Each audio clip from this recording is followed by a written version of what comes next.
بسم اللہ الرحمن الرحیم. بہت ساری ڈیولپمنٹ پہ بات کرنی ہے. سب سے پہلے اب سے کچھ دیر پہلے ہونے والی ڈیولپمنٹ سب کو حیرانگی ہوئی جب اچانک پچھلے دنوں وزیر اعظم پاکستان کا ایک بیان آیا کہ میں تو پی ٹی آئی سے ابھی بھی بات کرنے کے لیے تیار ہوں. حالانکہ وہ یہ بیانات پہلے دے چکے ہیں, لیکن اس کے بعد عمران خان کا ایک بہت سخت ٹویٹ آ گیا تھا. اس کے بعد D J S P L کی بہت سخت پریس کانفرنس آ گئی تھی. اس کے بعد گورنمنٹ نے کہہ دیا تھا, تارڑ صاحب نے کہا کہ جب تک معافی نہیں مانگتی پی ٹی آئی, میں معافی چاہتا ہوں, جب تک جو ہے وہ مذاکرات کا رستہ دوبارہ کھل نہیں سکتے. ایسے وزیر اعظم کا ایک اسٹیٹمنٹ آیا.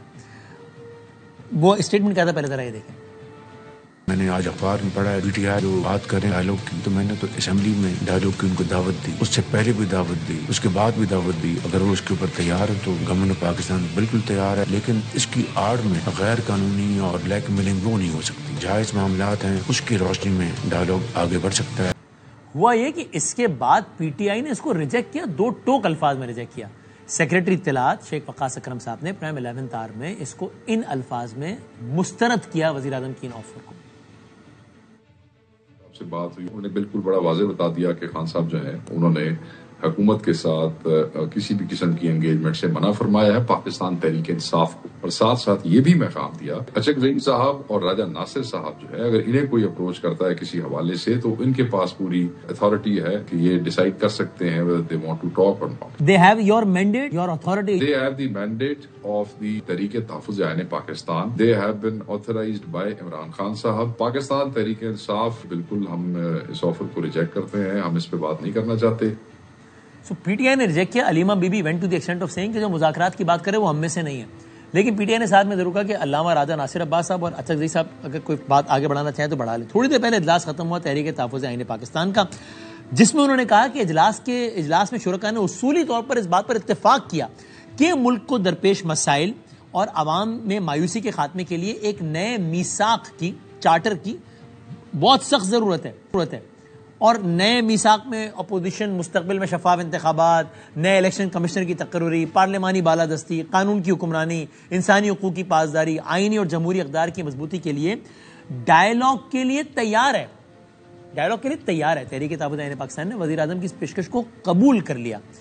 اب یہ کیا ہے, یہ اس میں معاملہ کیسے آگے بڑھے گا؟ پی ٹی آئی جو اس کا حصہ ہے وہ کہہ رہی ہے آپ ڈائلاگ آگے بڑھائیں, لیکن ہم ریجیکٹ کرتے ہیں. یہ کہہ رہے ہیں کہ ہم ایکسیپٹ کرتے ہیں. اب آگے کیا ہوگا, کیسے ہوگا؟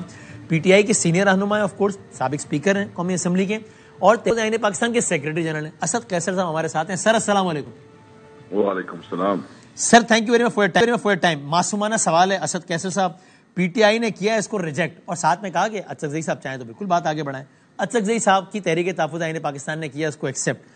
تو کیا میں یہ کہوں کہ اسد قیصر صاحب بحیثیت senior leader P T I آپ وزیر اعظم کی آفر کو ریجیکٹ کرتے ہیں, اور بحیثیت سیکرٹری جنرل تحریک تحفظ عین پاکستان آپ اس کو ویلکم کرتے ہیں؟ نہیں دیکھیں, اس طرح ہے کہ کل ہماری جو اس کی آفر آئی تو اشرف زئی صاحب نے ہم سب کو بلایا اور اس نے کہا کہ تھوڑا اس پہ مشاورت کرتے ہیں. تو جب ہماری آپس میں ہم نے پوری تقریباً 5 گھنٹے ہم نے ڈسکشن کی, ہم نے اس کی پروز اینڈ کانس ساری چیزیں دیکھی. صحیح ہے. پھر ہم نے مطلب جو پارٹی کی جتنی بھی لیڈرشپ ہے سینئر, اس سے بھی ہم نے ٹیلی فون کی وہ کیا. پھر آج بھی ہم نے اس کے دوران جو ہے نا وقفہ کیا, اور آج بھی ہم نے اس کے اوپر کوئی مشاورت کی. پوری ڈسکشن کے بعد ہم نے یہ مشورہ کیا کہ دیکھیں ہم اپنے لیے کوئی ریلیف نہیں مانگ رہے. اس وقت جو ہے نا آپ نے دیکھا آپ نے کوئی مطالبہ اپنے لیے نہیں کیا ہے, نہ عمران خان کے لیے ہم نے کوئی مطالبہ کیا ہے.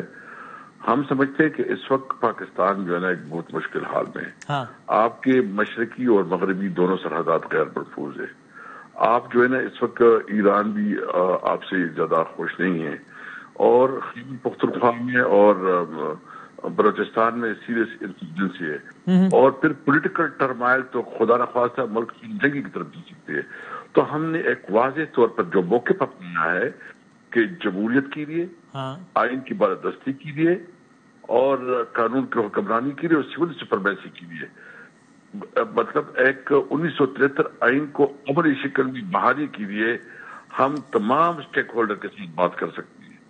اس میں تمام پولیٹیکل پارٹیز ہوں, اس میں تمام سیاسی, اس میں حکومت میں جتنی اسٹیک ہولڈرز ہیں, اسٹیبلشمنٹ سمیت ظاہر ہے جی, تاکہ اس وقت اس ملک کو اس بحرانوں سے نکالے. ہمارے لیے سب سے اہم پاکستان ہے, اور ہم سمجھتے ہیں عمران خان کے لیے جو اس کے ساتھ ظلم ہو رہا ہے, جاتی ہوئے, عمران خان کے لیے صرف انصاف چاہتے ہیں, میرٹ کے مطابق اس کی کیسز ہو. حکومت جو اس کے خلاف جو ہے نا اپنی اتھارٹی استعمال کرتی ہے، انہوں نے جو عدالتوں کو جیسے کمپرومائز کیا، پھر اس کے اوپر عدالت ہوتی ہے، ہم صرف یہ سمجھتے ہیں کہ بس ہمیں میرٹ پہ انصاف ملے. یہ آپ کا مطالبہ ہے اسد صاحب، لیکن یہ جو مذاکرات کی آپ نے شرط ابھی ایکسپٹ کی ہے تحریک تحفظ آئین پاکستان نے، جس کی آپ سیکرٹری، یہ ہمارا مطالبہ نہیں ہے. یہ میں تو جو بات کر رہا ہوں، یہ پیشگی شرط نہیں ہے نا مذاکرات کے لیے. یہ پیشگی شرط بالکل نہیں ہے. پیشگی شرط یہ ہے کہ وہ ہوگی جو ہماری قومی ایشوز ہے اس وقت جو ہے نا ملک میں، جو جمہوریت بالکل مطلب برائے نام کی رہ گئی ہے. ہم سمجھتے ہیں کہ ایک اب ری الیکشن ہو، اور ری الیکشن کے لیے ایک فری اینڈ فیئر الیکشن ہو جس پہ تمام فریقین جو ہے متفق ہوں. اگین یہ بھی آپ کا ایک مطالبہ ہے مذاکرات میں، مذاکرات سے پہلے کا تو کوئی مطالبہ نہیں ہے نا، چونکہ پچھلی دفعہ آپ لوگوں پر الزام لگایا ہے کہ مذاکرات سے پہلے ہی کہہ رہے ہیں کہ الیکشن کراؤ. بھائی الیکشن کرانا ہوتا تو مذاکرات کرتے ہی کیوں؟ تو یہ میں ٹھیک کہہ رہا ہوں کہ مذاکرات سے پہلے آپ کا کوئی مطالبہ نہیں ہے کہ یہ کرو تو مذاکرات کریں گے. ابھی آپ نے بلا مشروط آمادگی ظاہر کی ہے، ٹھیک کہہ رہا ہوں میں؟ نہیں، میں صرف اتنا کہتا ہوں کہ ہم نے جو ایجنڈا دیا ہے اس ایجنڈے پہ ہم مذاکرات کریں گے. ہاں، یہ اس ایجنڈے پر کریں گے، پیشگی شرط نہیں ہے لیکن نا. جی، جمہوریت پہ، ہاں، رول آف لا پہ، سپریمیسی آف کانسٹیٹیوشن پہ، اور سول سپریمیسی پہ، ان معاملات پر مذاکرات ہوگی. صحیح. جو ملک کے اصلی مالک ہے عوام جو ہے نا اس ملک کی، یعنی اس کا اس وقت جو ووٹ کا تو کوئی تقدس نہیں رہا. آپ دیکھتے ہیں کہ اس وقت ووٹ کسی اور کو پڑا ہے، بیٹے کوئی اور ہے. تو ہم پاکستان کے خاطر اور اس کے خاطر جو ہے نا ہم سمجھتے ہیں کہ جو ہم نے ایجنڈا دیا ہے، ٹھیک ہے، ایجنڈا ہمارا یہی ہے کہ جمہوریت، rule of law, supremacy of constitution. لیکن